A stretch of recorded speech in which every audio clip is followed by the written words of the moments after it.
Mate, see you, mate. Let's go. Did you see that coming? No, you don't know what you're going to get. We prepared for Fremantle at their best, and the weather did play its part a little bit. I thought the start of the game was red hot.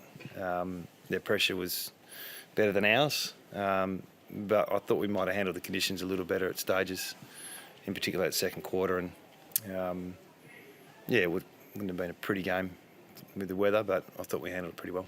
Were you able to play pretty clinical football though, given the weather, particularly away from stoppage, and you finished? I don't know if it was clinical. I think we had our fair share of contest wins that were important. So, we had a bit of dirty footy go in the front half, and we managed to crumb it well and knock it on to an opponent in a better position, and we capitalised. I mean, we scored. We were pretty accurate after quarter time, and obviously Freo weren't, and so they missed a lot of opportunities, and they won the inside 50 battle, and so we've got some things that we still need to work on.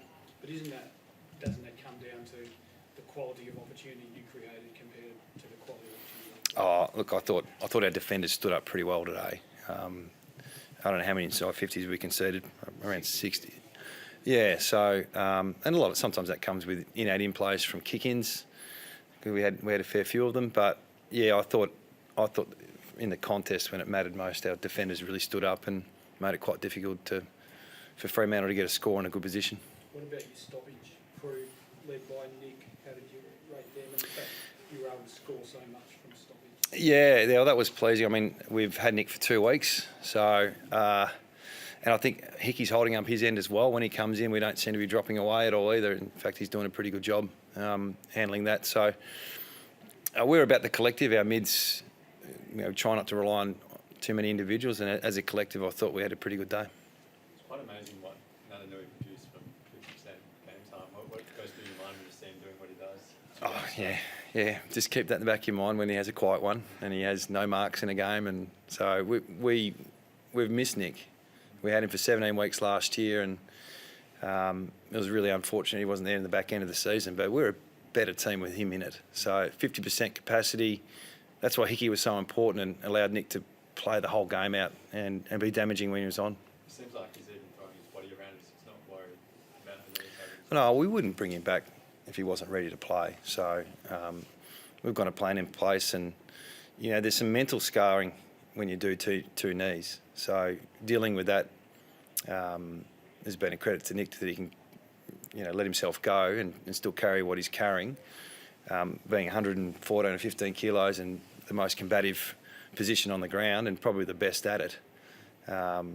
He's held up his end of the bargain. And as a RAC duo, they seem to be going pretty well. How have you assessed? It's early days. I think we've had 2 games in the wet.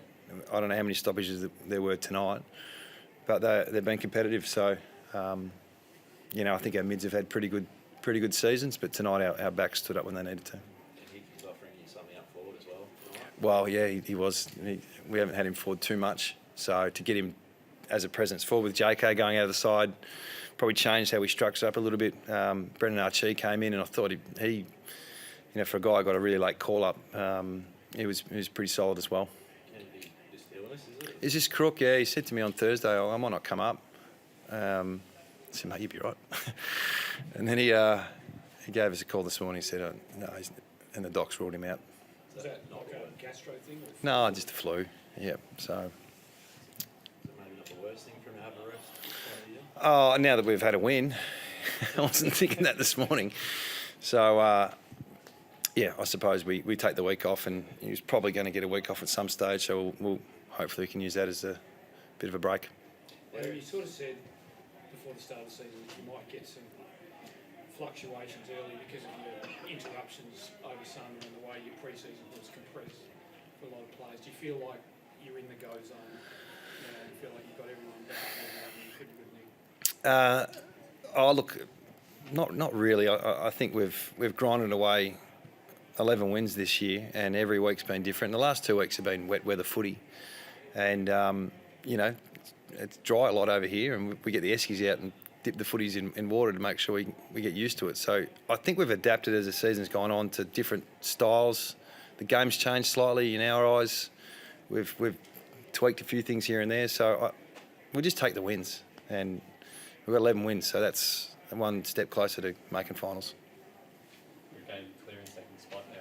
Yeah. That must be nice. Yeah, that's good. And, you know, that's teams that have strung together wins. Doesn't matter how. Get the win, look to improve, and keep trying to get better. I mean, doesn't matter how you get them. I would take playing poorly and winning any day. Is there anything surprising about the way Jared Cameron's come into the side and his confidence? He's a confident kid.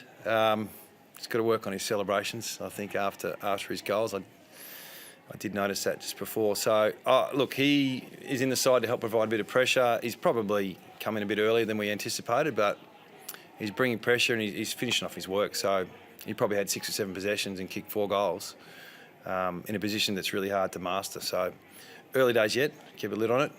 He's going well. Is that what you're telling with the celebrations, to keep a lid on? I'll let the leaders take care of that one. How do you keep a lid on it? Because Geelong have lost Collingwood in a bit of a slump. You're going to be talked about as a flag favourite now when you've really just been creeping up on the ladder. Yeah, we've been going all right for a while. Yeah, so I think our boys know how to handle expectations. How much did last year's experiences help with that, you know, dealing with expectations and dealing with growing up and things like that? I think being part of our club, there's always expectations. It was the first day I got here, so there's no doubt our players try and live by high standards that the club's set in the past. So that's always a challenge, but the resilience that the players have brought in the last 2 or 3 years, that's probably been the pleasing thing for us as a coaching group. We don't do a lot of change with strategy or tactics. We let our players work through it, but they're at that mature age. We would have been a lot more mature today than Fremantle. So they've been through some experiences where they know what to do at the right time, and that takes time. Did you get through unscathed? I don't know. I don't know. I think so. Yeah, we rested a couple of guys late in the game, but yeah, it was a pretty big slog. So Nick just comes off because you're managing games? Yeah, he wanted to come back on, but he was done. All right, thanks guys. Ta.